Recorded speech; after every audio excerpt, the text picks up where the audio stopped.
Movie के starting scene में हमको दिखाया जाता है सिकंदर अपने सैनिकों को लेकर जंगल में जा रहा होता है। वहीं बेतालों की पूरी टीम उन पर हमला करके उनका सबका खून पीकर उनको मार देती है। यही हमको दिखाया जाता है बेतालों का जो राजा रहता है नवाजुद्दीन सिद्दीकी, उसका नाम होता है यक्षासन, जो कि थामा वही रहता है।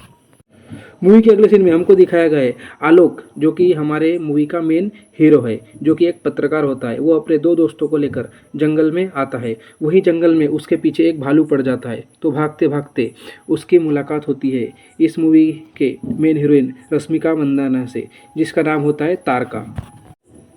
तारका इसी जंगल में रहती है, उसकी कुटिया वहीं पे रहती है। उस कुटिया में वो आलोक को ले जाती है। तभी आलोक को पता चलता है तारका भी कोई और नहीं, वो भी एक बेताल है। वही अगले सीन में हमको दिखाया जाता है सारे बेताल मिलकर तारका और आलोक दोनों को पकड़कर अपने साथ ले जा लेते हैं। तो तारका जो रहती है वो बोलती है कि आलोक एक अच्छा इंसान है, वो गलती से जंगल में आ गया है तो उसको मत मारिए। लेकिन सभी जो बेताल रहते हैं उसको जलाने की बात करते हैं, लेकिन फिर बाद में वो लोग उसको जलाते नहीं और एक काल कोठरी में बंद कर देते हैं। उसी काल कोठरी में हमको दिखाया जाता है यक्षासन यानी थामा, जिसका रोल नवाजुद्दीन सिद्दीकी ने निभाया है। वो भी वहीं पे 75 सालों से बंद रहता है। फिर हमको दिखाया गया है तारका जो रहती है आलोक को वहाँ से किसी तरह भगा के शहर की ओर ले जा लेती है और यहाँ पे आलोक अपने घर वापस आता है। वहीं आलोक के जो पिता का रोल है परस रावल ने किया है, तो आलोक के पिता को उस पर डाउट होता है। यह बहुत ही फनी सीन है कि वो उसका बेटा है क्या नहीं। फिर फनी डायलॉग होते हैं और बहुत अच्छा सीन है ये। वही हमको दिखाया जाता है कि तारका को आलोक से प्यार हो गया है। अब तारका और आलोक दोनों पब में जाते हैं और यहाँ पर एक सॉन्ग होता है। फिर आते समय वापसी में उनके पीछे बहुत सारे गुंडे लग जाते हैं और जो कि आलोक को मारने वाले होते हैं। वहीं पे तारका आलोक को बचाती है और उन गुंडों को बहुत बुरी तरह मारती है।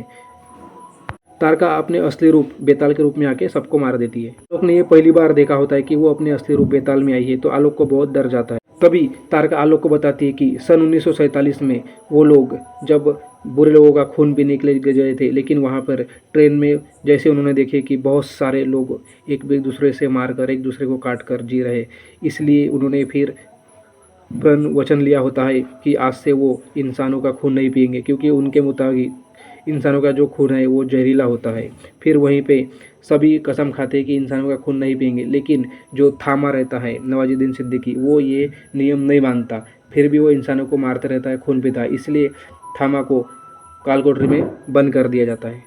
लेकिन फिर पता चलता है कि जैसे आज के बाद कभी भी कोई बेताल इंसान को मारेगा और उसको बेताल बनाएगा, तब थामा की उस काल कोठरी से वापसी होंगी और वो आज़ाद हो जाएगा। और बताया जाता है थामा ही इन सबका बेतालों का पूर्वज है, वही सबसे पहला बेताल है और उन्हीं ने सबको काट कर सबको बेताल बनाया होता है। तभी अगले सीन में दिखाया जाता है कि आलोक का एक बहुत भयानक कार एक्सीडेंट हो जाता है और उस एक्सीडेंट में आलोक की मौत हो जाती है।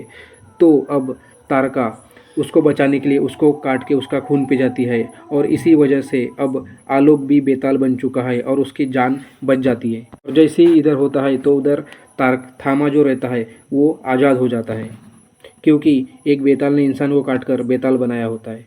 वहीं पे हमको एक केमियो दिखाया गया है भेड़िया मूवी के वरुण धवन का जो दोस्त रहता है वो यहाँ पर दिखाया गया है। वो कटप्पा मामा के पास आता है और बोलता है कि भेड़िया की पावर बढ़ाने का कोई राज बताइए। तब कटप्पा मामा बताते हैं कि अगर भेड़िया की पावर बढ़ाना है तो उसको बेताल का खून पीना पड़ेगा। फिर हमको इस सीन में दिखाया जाता है कि सारे बेताल मिलकर तारका और आलोक दोनों को मारने के लिए ढूंढ रहे होते हैं। यहाँ एंट्री होती है वरुण धवन की, जो कि भेड़िया मूवी से आता है।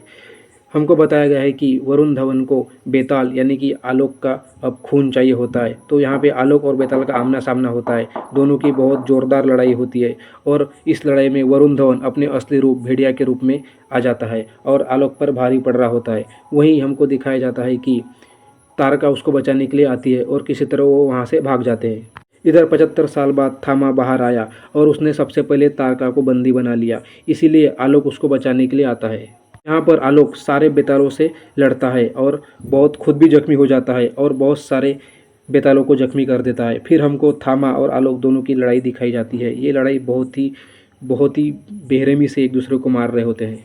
किसी तरह आलोक थामा को हरा देता है और उसको काल कोठरी में बंद कर देता है और फिर आलोक यहाँ का नया थामा बन जाता है। पोस्ट क्रेडिट सीन में हमको दिखाया जाता है कि एक सरकटे जैसा एक बिना मतलब सर अलग रहता है और धड़ अलग रहता है, ऐसा कोई तो भी पावर आती है और यक्षासन यानी कि पुराने थामा नवाजुद्दीन को वहाँ से छुड़ा कर ले जाती है। और ये बात जैसे ही आलोक को पता चलती है तो अब वो उसको ढूंढने के लिए निकलता है, लेकिन अब पता चलता है कि उसकी शक्ति बहुत ज़्यादा हो चुकी है तो आलोक उसको नहीं हरा पाएगा। तब पता चलता है कि अब आलोक को भेड़िया का खून चाहिए जिससे वो पावर बढ़ाए और वो थामा को रोक सके। ये मूवी यहीं पे ख़त्म होती है। बताना चाहूँगा दोस्तों, ये मूवी बहुत ही अच्छी है। आपको अगर ये वीडियो पसंद आई होंगी तो हमारे चैनल को सब्सक्राइब करिए, वीडियो को लाइक करके शेयर कर दीजिए।